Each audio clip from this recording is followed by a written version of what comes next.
Welcome to maths for me. इस video में हम लोग chapter number 14 of class 6 that is constructions chapter के ब्रेन टीजर्स के क्वेश्चंस करेंगे। इससे पहले के सारे वीडियोस आपको प्ले लिस्ट में अवेलेबल मिल जाएंगे और डिस्क्रिप्शन में भी वीडियोस के लिंक दिए हुए हैं। तो यहाँ पर हम लोग देख सकते हैं ब्रेन टीजर्स में क्या है क्वेश्चंस। इससे पहले नए हैं अगर इस चैनल में तो चैनल को सब्सक्राइब कर लें, वीडियो को लाइक करें और अपने फ्रेंड्स के बीच शेयर करें। क्वेश्चन है हम लोगों का टिक द करेक्ट आंसर। जो करेक्ट आंसर है उसको हम लोगों को क्या करना है, टिक करना है।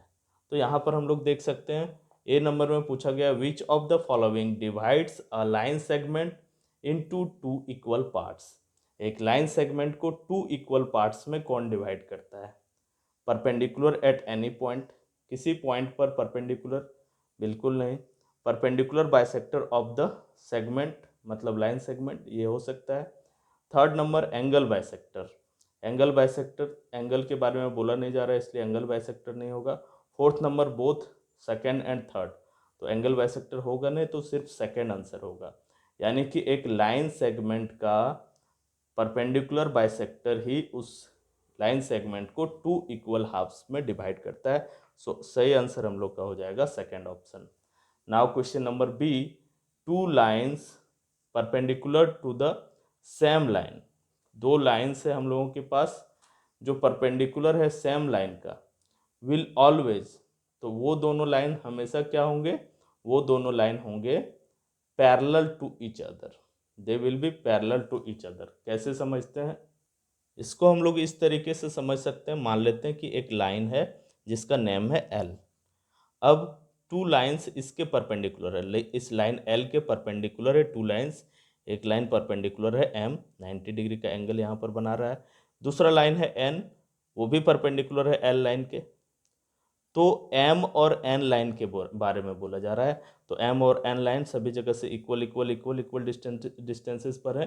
तो जो लाइंस, जो पेयर ऑफ लाइन एक दूसरे से इक्वल डिस्टेंस पर होते हैं उसको हम लोग पैरेलल लाइंस बोलते हैं।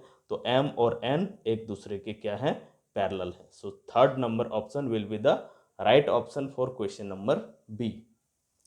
Now question number C. Question number C में बोला जा रहा है the angle that can not be constructed using ruler and compasses is.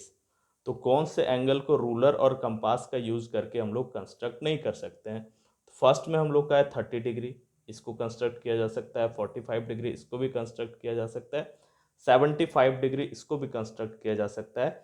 70 degree इसको कंस्ट्रक्ट नहीं किया जा सकता है। फोर्थ ऑप्शन हम लोग का आंसर होगा। 70 डिग्री को क्यों नहीं कंस्ट्रक्ट किया जा सकता है, क्योंकि ये 15 का मल्टीपल नहीं है।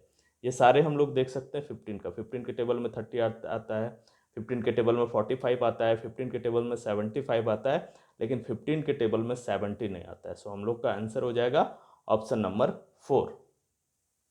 Now question number D. Question number D में बोला जा रहा है in the given figure bisector C F of angle D C E. Angle D C E का बाइसेक्टर, दैट मीन्स इस एंगल का बाइसेक्टर, इसका नेम क्या है, इसका नेम है सी एफ। सी यहाँ पर है, एफ कहीं इधर होगा। हम अभी बाइसेक्टर इसका ड्रॉ कर देते हैं। तो यहाँ पर मैंने बाइसेक्टर ड्रॉ कर दिया C F. C F bisector draw हो जाने के बाद यहाँ पर पूछा जा रहा है कि एंगल बी सी एफ का वैल्यू कितना होगा। बी यहाँ है, सी यहाँ है, एफ यहाँ है। तो बी सी एफ का मेजरमेंट हम लोगों को फाइंड आउट करना है। तो यहाँ पर हम लोग देख सकते हैं कि ये एक बॉक्स बना हुआ है, मतलब ये एंगल जो बी सी डी हम लोग का हो गया, B C D angle, this angle, ये 90 डिग्री का एंगल हो गया। और ये यहाँ पर हम लोग का 120 डिग्री ये इस रे तक बना हुआ है, यानी एंगल बी सी ई हम लोग का है 120 डिग्री। तो ये जो मिड का जो पार्ट है हम लोग का एंगल डी सी ई, यही हम लोग का हो जाएगा 90 + 30, तब दोनों मिलके 120 होगा। यानी कि ये बीच वाला पार्ट जो है, मिड वाला पार्ट, ये कितने डिग्री का एंगल है, 30 डिग्री का एंगल है।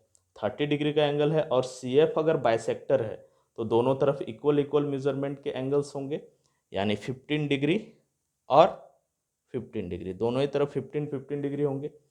हम लोगों को पूछा जा रहा है बी सी एफ का वैल्यू क्या होगा। तो बी यहाँ, सी यहाँ, एफ यहाँ, ये एंगल बन रहा है हम लोग का, इस एंगल का मेजरमेंट पूछा जा रहा है। तो ये यहाँ से यहाँ तक तो 90 है और ये जो बच गया वो हो गया 15। तो 90 degree plus 15 degree. The answer will be 105 degree. So our right answer will be option number 2. अब नेक्स्ट क्वेश्चन ई नंबर में पूछा जा रहा है, we get the angle of measure 11.25 degree by bisecting the angle. कौन से एंगल को bisect करने के बाद हम लोगों का 11.25 डिग्री एंगल मिलेगा? यानी कि जो भी एंगल होगा वो इस एंगल का डबल होगा 11.25 डिग्री का। तो हम लोग डबल कर देते हैं, डबल मीन्स 2 से मल्टीप्लाई। तो 11.25 को जब 2 से मल्टीप्लाई किया गया तो हम लोग को 22.50 मिला, दैट मीन्स 22.5 डिग्री। तो 22.5 डिग्री कौन से ऑप्शन में हम लोग का है? 22.5 डिग्री फोर्थ ऑप्शन में है। So fourth option will be the right answer. That's all, we will meet again in some other video. Share this video with your friends and keep watching.